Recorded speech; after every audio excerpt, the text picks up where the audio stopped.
Deer aspirant, যারা WBP কনস্টেবলের এক্সামিনেশনে বসছো, PRB আজ একটি নোটিশ জারি করে তাদের 12টি এসেনশিয়াল ডকুমেন্টস রেডি রাখতে বলেছে। তো আমরা এই ভিডিওতে দেখে নিই কি কি সেই এসেনশিয়াল ডকুমেন্টস। প্রথম দেখো, 1 নম্বর হচ্ছে অরিজিনাল আধার কার্ড। 2 নম্বর হচ্ছে এজ প্রুফ, যেটা মাধ্যমিকের অ্যাডমিট কার্ড হতে পারে অথবা মাধ্যমিক পাস সার্টিফিকেট হতে পারে। 3 নম্বর হচ্ছে proof of minimum educational qualification, অর্থাৎ তোমাদের মাধ্যমিক বা সমতুল্য যে পাস সার্টিফিকেট তোমরা জমা দিয়েছিলে ফর্ম ফিল আপের সময় সেটা। 4 নম্বর হচ্ছে কাস্ট এবং ক্যাটাগরি সার্টিফিকেট, অর্থাৎ কাস্ট হচ্ছে SC/ST সার্টিফিকেট আর ক্যাটাগরি হচ্ছে ওবিসি EWS সার্টিফিকেট, এগুলো রেডি রাখতে হবে।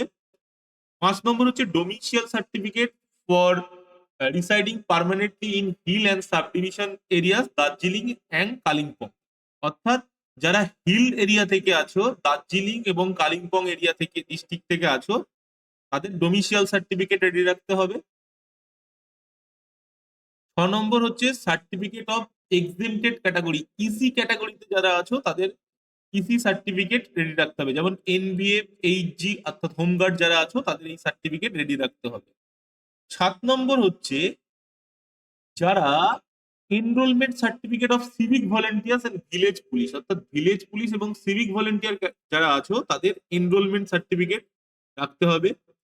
8 নম্বর হচ্ছে certificate of identity of third gender, অর্থাৎ যারা তৃতীয় জেন্ডারে তাদের আইডেন্টিটি সার্টিফিকেট অথরিটির দ্বারা প্রেসক্রাইব অথরিটির দ্বারা যেটা দেওয়া হয়েছে সেটা। 9 নম্বর হচ্ছে community certificate of Gorkha and Garhwals, যারা গোর্খা এবং গারোয়ালস আছো এবং রাজবংশী আছো তাদের কমিউনিটি সার্টিফিকেট, তারা জানো হাইটে তাদের একটা ছাড় দেওয়া হয়। আর 10 নম্বর হচ্ছে relevant certificate of discharge or পিপিও order, এটা হচ্ছে যারা এক্স সার্ভিসম্যান তাদের জন্য ডিসচার্জ সার্টিফিকেট অথবা পিপিও বুক জমা দিতে হবে এক্স সার্ভিসম্যানদের ক্ষেত্রে।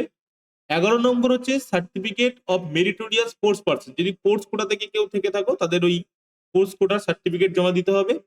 আর 12 নম্বর হচ্ছে এনওসি, যদি কেউ অন্য জব করে থাকো তাদের সেই সার্টিফিকেটটা জমা দিতে হবে, এনওসিটা জমা দিতে হবে।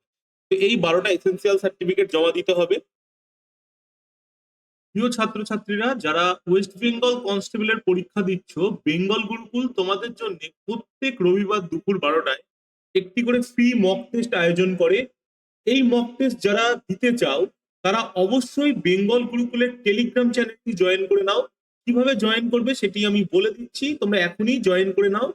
টেলিগ্রাম চ্যানেলের লিঙ্ক আমি ডেসক্রিপশনে দিয়ে দিচ্ছি, সেখান থেকে টেলিগ্রাম চ্যানেলটি জয়েন করতে পারো।